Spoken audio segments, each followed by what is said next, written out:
Bismillahirrahmanirrahim. Assalamualaikum warahmatullahi wabarakatuh. Sebelum kita memulai pelajaran pada hari ini, marilah kita berdoa terlebih dahulu. Bismillahirrahmanirrahim. Rabbi shrah li sadri wa yassir li amri wahlul 'uqdatam min lisani yafqahu qawli. Rabbi zidni ilma warzuqni fahma. Amin ya rabbal alamin. Baik, kita mulai dari pembelajaran 1, yaitu indahnya saling menghormati. Sekarang kalian buka LKS kalian di halaman 4.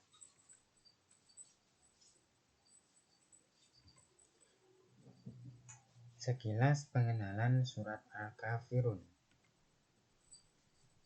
Al-Kafirun artinya orang-orang kafir. Quran surat Al-Kafirun tergolong surat Makkiyah karena diturunkan di kota Mekah.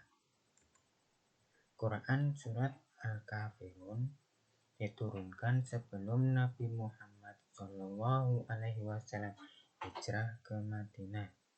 Jadi, surat Al-Kafirun ini diturunkan di kota Mekah ketika Nabi Muhammad SAW belum hijrah ke Madinah atau sebelum meninggalkan kota Mekah. Quran surat Al-Kafirun terdiri dari 6 ayat dan menempati urutan ke-109 dari 114 surat dalam Al-Quran. Quran surat Al-Kafirun mengisyaratkan tentang pupusnya harapan-harapan orang-orang kafir Quraisy Mekah pada zaman itu terhadap dakwah Nabi Muhammad SAW. Jadi,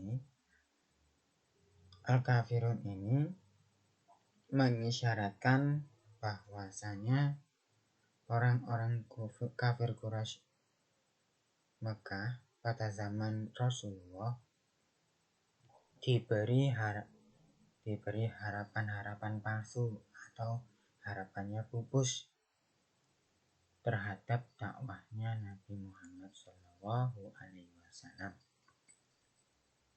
Quran surat Al-Kafirun menjelaskan bahwa Nabi Muhammad SAW tidak mau mengikuti tata cara ibadah orang-orang kafir Quraisy dan mereka dipersilakan beribadah menurut ajaran agamanya sendiri-sendiri. Maksudnya di sini Allah menurunkan Quran surat Al-Kafirun menjelaskan kepada Nabi Muhammad untuk tidak mengikuti tata cara ibadah orang-orang kafir Quraisy pada waktu itu.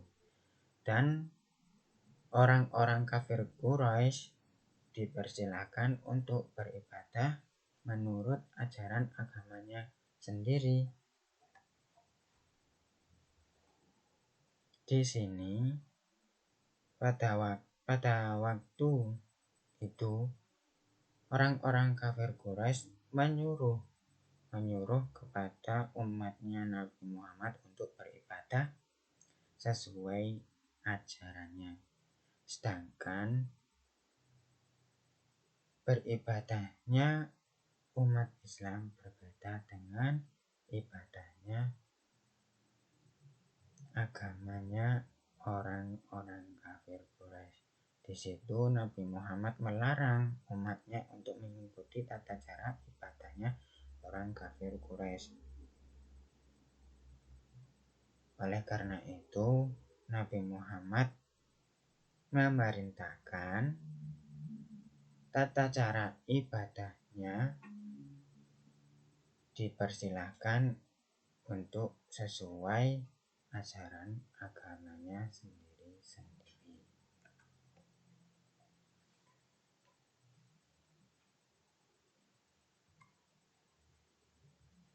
Membaca Quran surat Al-Kafirun.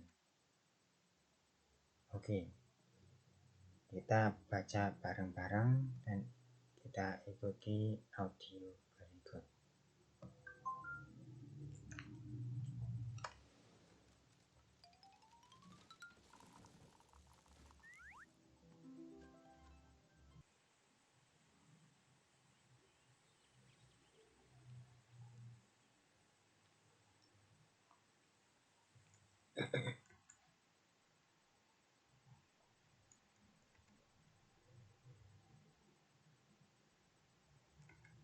Selanjutnya, Al-Quran berisi firman Allah Subhanahu wa Ta'ala yang disampaikan oleh malaikat Jibril kepada Nabi Muhammad Shallallahu Alaihi Wasallam.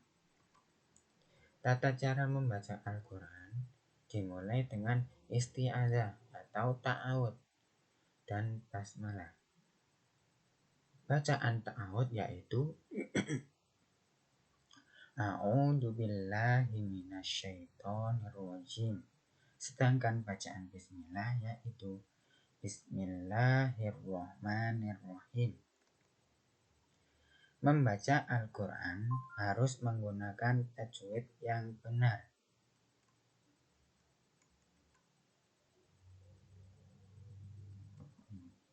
Karena apa?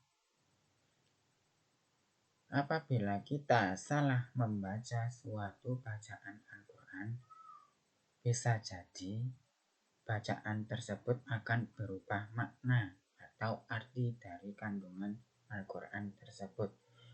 Oleh karena itu, kita diharuskan untuk menggunakan tajwid yang benar atau membaca Al-Quran dengan benar agar kita tidak merubah isi kandungan ayat tersebut yang kita baca.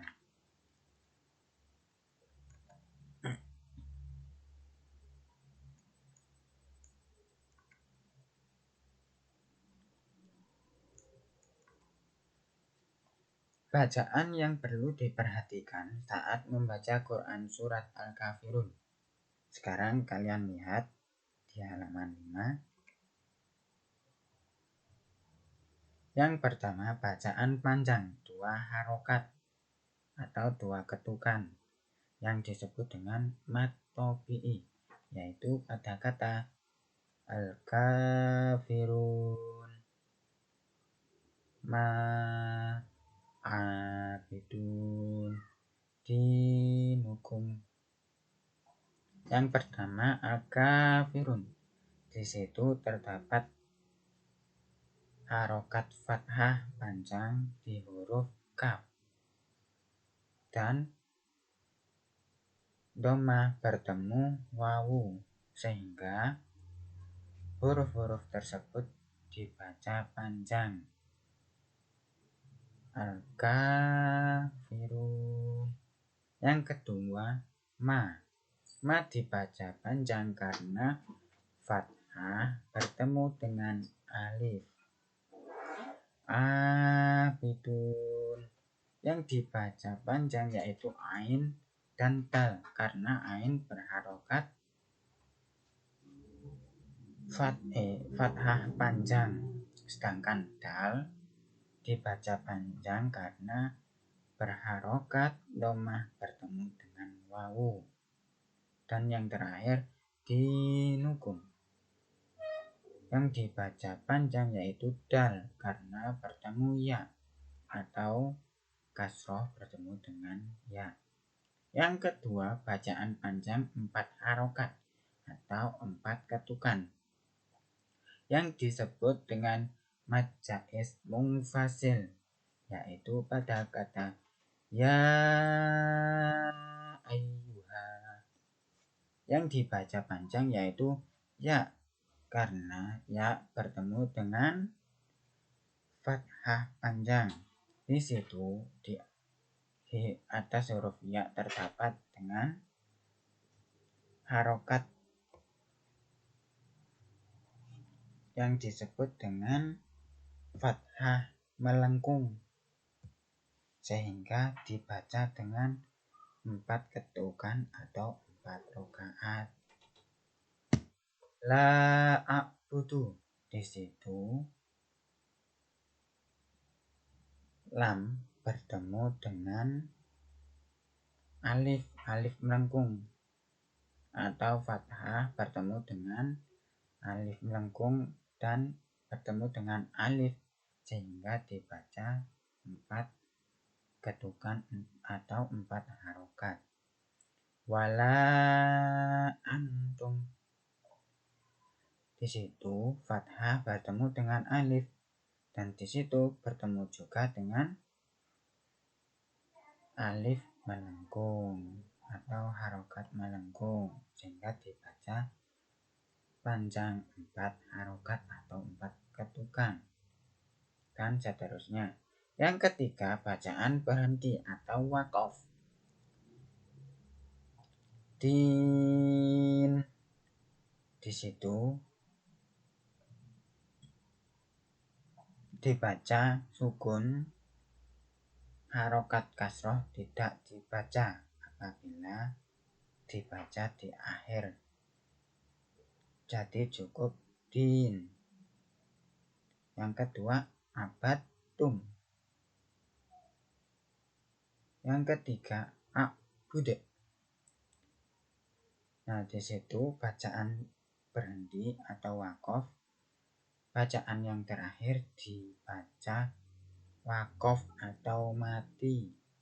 Jadi harokatnya tidak dimunculkan. Yang bacaannya a'budu dibaca a'bud. Al-kafiruna dibaca dengan al-kafirun. Ta'buduna dibaca dengan ta'budun. Yang keempat, nun mati yang dibaca samar. Ini ya.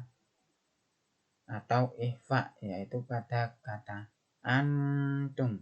Kenapa? Nun mati bertemu dengan huruf ta, sehingga dibaca dengan samar. Antum. Yang kelima, tanwin yang dibaca masuk kepada huruf sesudahnya dengan mendengung atau idgham bi gunnah, yaitu pada kata abidun ma. Yang dibaca gunnah bi gunnah yaitu huruf dal bertemu dengan mim atau tanwin bertemu mim. Di situ ada tanwin atau domah ten atau disebut dengan domah rangkap, sehingga berbunyi un bertemu dengan huruf mim, sehingga dibaca dengan idgham bi gunnah atau dibaca dengan cara mendengung abidum ma. Yang keenam, bacaan memantul atau qalqalah, yaitu pada kata a'bud. Jadi yang dibaca qalqalah yaitu huruf dal ketika di akhir ayat atau dibaca ketika waqaf, sehingga kita baca dengan cara memantul a'bud, bukan dengan a'bud. A'bud salah, yang benar yaitu a'bud. Yang ketujuh, tanda waqaf, yaitu tanda lam alif yang artinya tidak boleh berhenti, tanda jim yang artinya boleh berhenti atau terus, dan tanda ain yang artinya adalah tanda rukuk dan harus berhenti. Di situ tanda waqaf biasanya terdapat di tengah-tengah ayat. Biasanya hurufnya, contohnya huruf jim yang tidak boleh berhenti. Jadi huruf jim itu hurufnya kecil di atas ayat. Berarti kalau terdapat huruf jim di atas ayat, hurufnya kecil, hendaknya kita terus melanjutkan bacaan tersebut. Sedangkan kalau kita bertemu dengan huruf ain di atas ayat tersebut, ain kecil di atas ayat, hendaknya kita berhenti atau harus berhenti. Dan tanda-tanda wakaf yang lainnya masih banyak, dan nanti kita bahas di lain waktu. Sementara pelajaran ini sampai di sini dulu, dan kita sambung di pertemuan berikutnya. Akhirul kalam. Wassalamualaikum warahmatullahi wabarakatuh.